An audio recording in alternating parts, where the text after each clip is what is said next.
The service is called Value Spotlight. Basically, what I'm doing is I'm investing all my hard-earned money alongside my subscribers. And what I do is every month I look at the market and I look at my portfolio and I try to build a good portfolio based on the opportunities that are out there. And so I find the best opportunities and then I recommend it. And then 24 hours later, I buy it for myself. So over 95% of my liquid net worth is in the exact same stocks I'm recommending.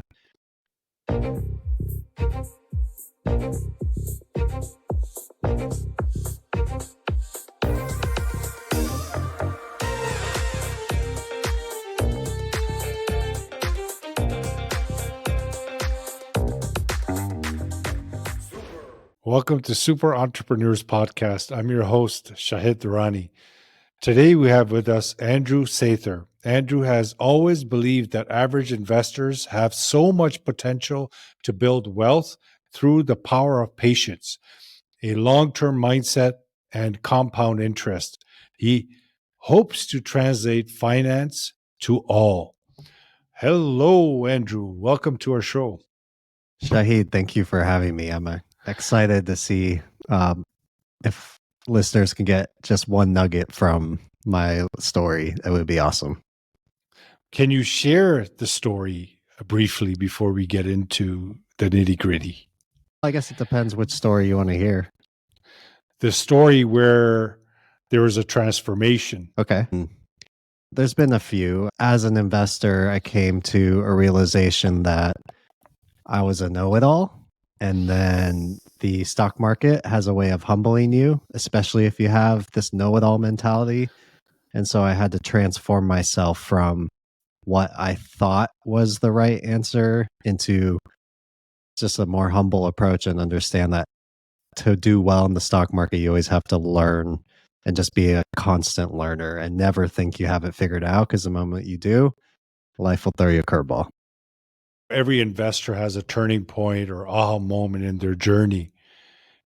Could you share another, like a pivoting experience that significantly shaped your investment philosophy? Yeah. So for me, it was really during the pandemic. Just to give a little bit of a background, I'm more of a conservative investor. I've always had this value approach, which means I try to buy things when they're cheap. And so the idea behind that is when the market is up, you won't do as well because you're being conservative. But the idea is when it goes down, you should do better because you have, again, more conservative investments. So when the market went down and everything in my portfolio went down, I realized, okay, I'm doing something wrong here. And I think that was a good signal. And really that opportunity to I was either going to quit or I was going to figure out what I was doing wrong and learn from my mistakes. So that's what I ended up doing. And it is tough to admit that something you've been doing for 5 years is the complete wrong approach. I meet with a business coach now, and he said,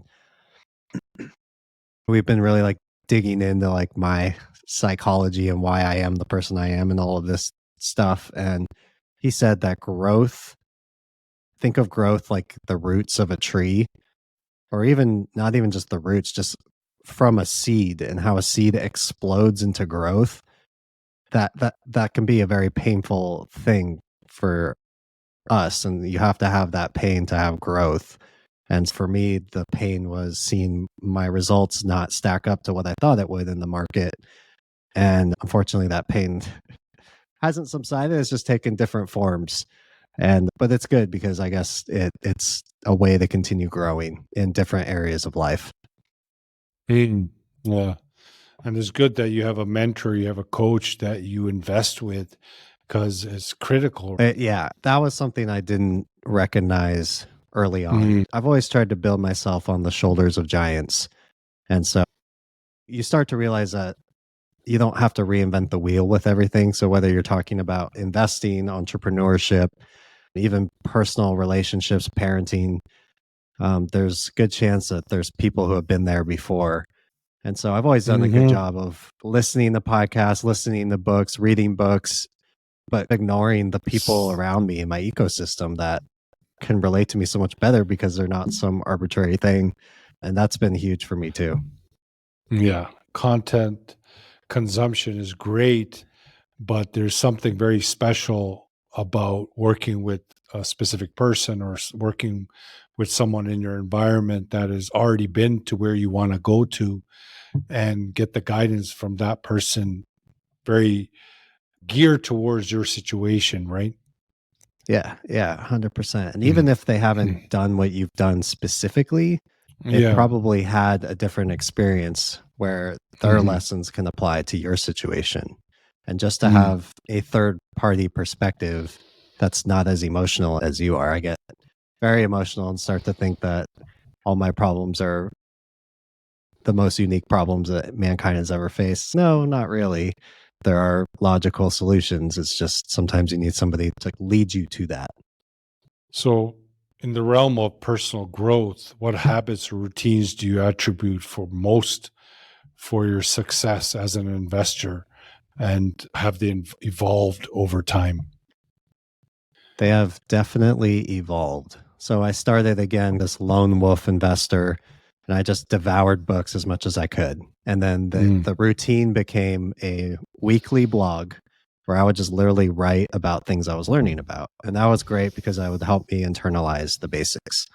Yeah. But at a certain period, that can become limiting because if you just stick to just what you can absorb yourself, you're missing out on everything we just talked about. So something that I started implementing after I got my butt kicked during the pandemic was I brought my podcast co-host Dave, and said, look, we're gonna figure this market out. And so every Tuesday, and to this day we still do this, every Tuesday at 2:30, we get on the phone and we talk about anything we can about, in particular, my stock market strategy. So whether it's the stocks I'm looking at or the stocks I either want to buy or I want to sell, or the way I'm looking at the portfolio, or even the deep intricacies of whatever metric that we've picked up from a professor of finance, all of these things we really talk through.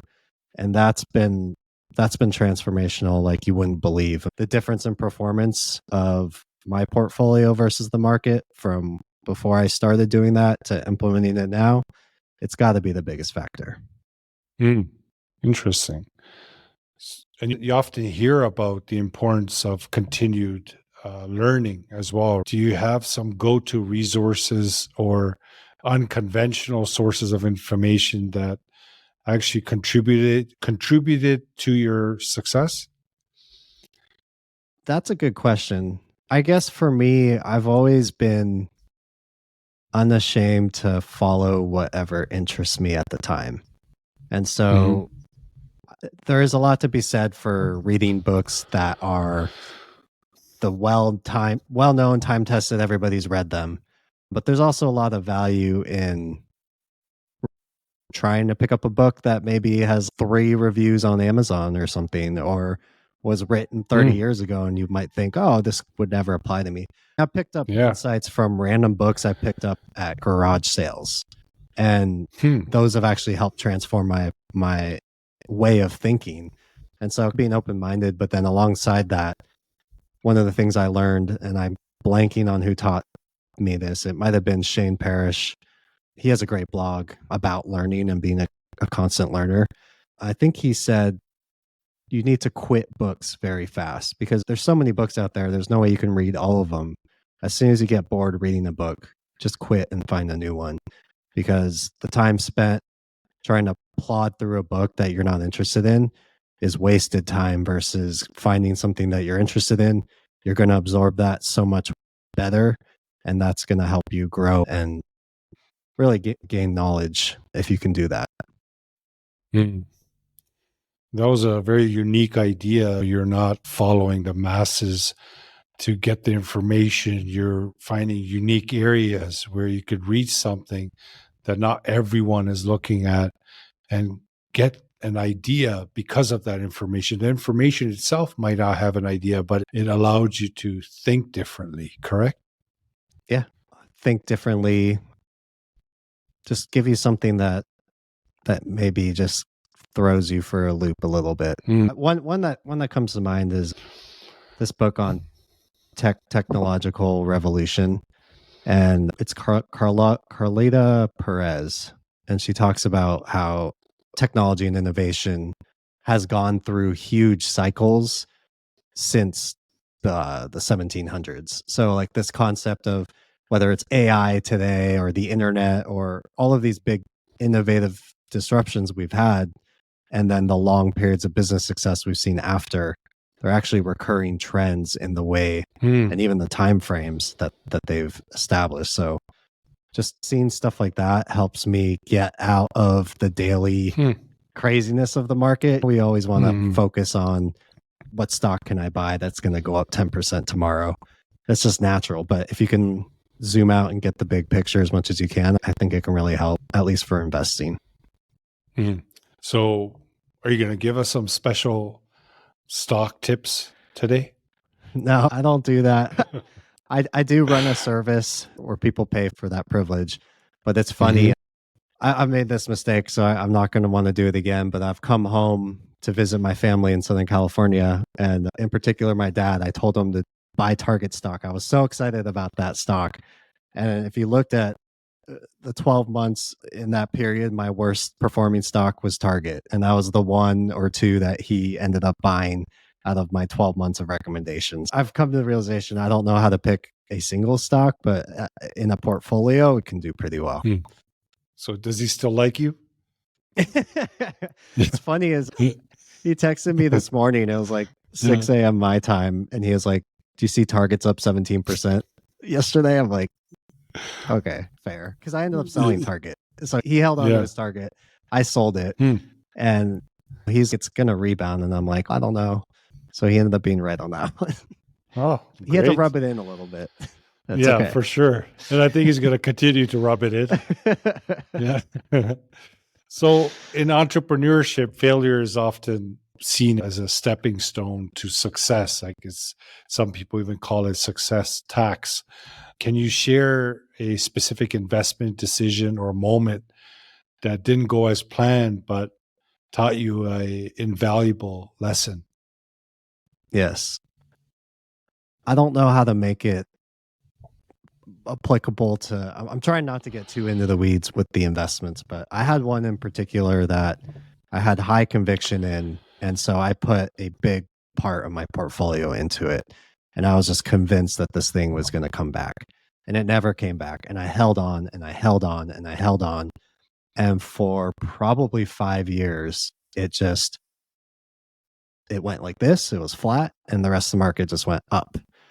And so that was a huge lesson for me in multiple avenues. But maybe the biggest was, hey, you might feel very strongly about a stock, but that doesn't mean you're right. So before you put in 20% of your portfolio, which has set back my performance for years, it's like just spread your eggs a little bit better. And next time you go around, if I'm going to try to make that big of a bet again, like I better know what I'm doing, because I thought I knew what I was doing and I really didn't. So do you make any decisions based on gut feeling? Warren Buffett speaks about that gut feeling. Do you partake in that as well, or no? I'd say that's Mix probably it maybe together with research. Yeah, that's probably one of my weaknesses is I want to put numbers on something too much, and I could probably do better to rely on my gut more.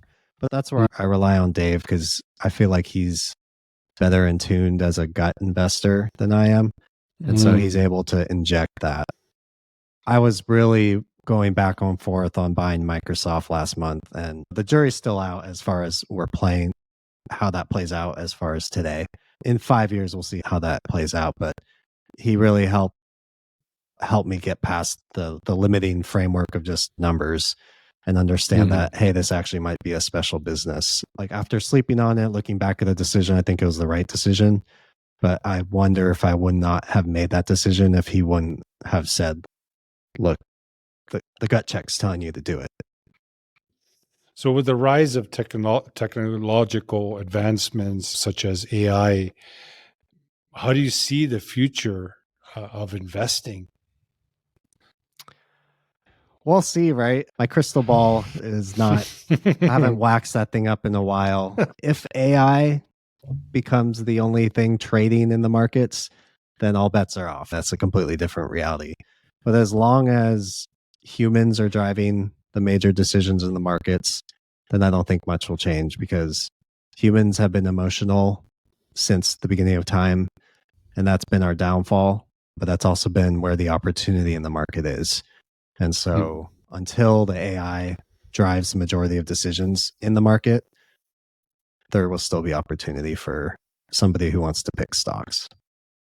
If you take a bird's eye view of AI and investing, it makes sense that it could predict companies, how they would perform in the future and be successful at it, don't you think? Yeah, I think it can, The but data. people have been doing that for years now. There's a whole discipline called quantitative investing, and just every style in the market, it has its periods where it does well and it has its periods where it does poorly. There's a lot of benefits to an algorithm picking stocks. Like, they'll keep the emotions out of it. They'll buy something that's any normal person would say, I'm not buying this piece of garbage, but the algorithm will buy it because it doesn't differentiate. It's just looking at the numbers. And those can sometimes be the best short-term investments. But on the flip side, an algorithm's not going to be able to see the difference of when you walk into a Costco, for example, and you just see how many shoppers are bought into the Costco experience, how much value they are getting from their Costco membership, and why they're very likely to continue to renew their membership even if that price goes up. An algorithm will never be able to figure that out. And a good investor who can find enough businesses like that will outperform an algorithm. But you don't see it because it takes 10, 20, 30 years. So looking back at your journey, if you could give one piece of advice to a younger version of you that is starting to invest, what would that be? Man, I feel like it's so specific to me in particular because I'm this know-it-all. I won math competitions. I won chess competitions as a kid. Like, I'm just used to being the smartest kid in the room. And it's, dude, just learn from other people as much as you can, especially the people in your direct circle, because they can teach you so much more than you think. So your advice to someone that is just starting out or looking at investing is to gain knowledge before they take a step. I think it depends on where you stand on the spectrum. Our podcast, Investing for Beginners, we try to help people get over that hurdle. And we get people who are very far on the, I'm just going to jump in and I'm going to buy all my favorite stocks and not worry about if I'm getting into leverage or whatever. You get people like that. But then on the other side, you get people who are very hesitant and they analyze themselves to death, like analysis paralysis, and they never make a move. So depending where on that spectrum you are, I would say you need a healthy mix of taking action, even if you feel uncomfortable, but also gaining knowledge so you're not just jumping in without any sort of guidance into what you're doing. And what intrigued me is your point that you made that you have a service where you provide recommendations of what you're investing in. Can you speak about that a little bit and explain how that works for the audience? Yeah, I appreciate that. Thanks. So the service is called Value Spotlight. Basically, what I'm doing is I'm investing all my hard-earned money alongside my subscribers. And what I do is every month I look at the market and I look at my portfolio and I try to build a good portfolio based on the opportunities that are out there. And so I find the best opportunities, and then I recommend it. And then 24 hours later, I buy it for myself. So over 95% of my liquid net worth is in the exact same stocks I'm recommending. And the idea is to really put a spotlight on those stocks where there is value, and maybe it's not like cheap in the traditional sense, but if you hold it for long enough, it's cheap in that regard. So that's the big idea, is to find, sometimes these companies could be hiding out in the middle of, it's hiding out in plain sight, like Microsoft. I feel that even though everybody knows about Microsoft, I feel like really the power of their cloud model is just not completely internalized, and it has a long runway. And so that's why Microsoft was an opportunity.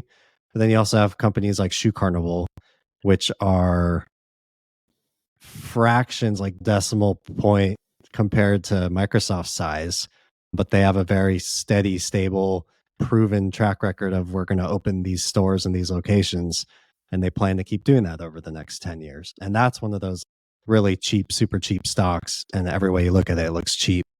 And so we're buying into that too. So really trying to find a balance and just find stocks that can beat the market for investors over time. The key word there being over time, because I don't know what the market's going to do tomorrow. I don't know what it's going to do in a year from now. But I know that in 10 years, 20 years, 30 years, the US economy is likely to grow like it has over a very long history. And so if you have stocks, which are pieces of businesses that are part of the economy, as those businesses grow, those stock values will grow too.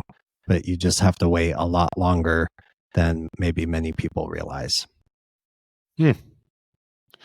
Great. Andrew, can you share with us what you feel your innermost superpower is that got you to this point in life? Ooh, I don't. Yeah, you're the one on the pulpit, so I don't want to be trying to preach here. But Like, it brings me back. You should tell what happened as soon as we came on camera and what you said. It cracked me up. You can explain it. You had to face the brunt of it, right? Yeah. Well, I thought it was traditional, but you made it very vivid in my mind, what it looks like. But I hope people like it. It allows me to have the mic in a proper position, lets me relax a little bit. But you made fun of it, so it's okay. All right. Well, that's all right. Well, you can make fun of me next, but honestly, like, my superpower up to this point has been my Lord and Savior, Jesus Christ. He's given me this grace where I've made so many screw ups, and I've been able to recover from that. And I attribute that to his mercy. Good. Andrew, appreciate your time today on our show, sharing your advice. And what was that podcast again? Do you want to mention it for our audience if anybody wants to join in? Yeah, thank you. It's the Investing for Beginners podcast. Wonderful. Thank you so much, Andrew. Appreciate you. Keep going with this wonderful work. And hopefully people in the audience will take a look at what you're offering in the podcast. That's great. The name says it all. It can help you if you're new to this. So thank you, and keep in touch. Thanks.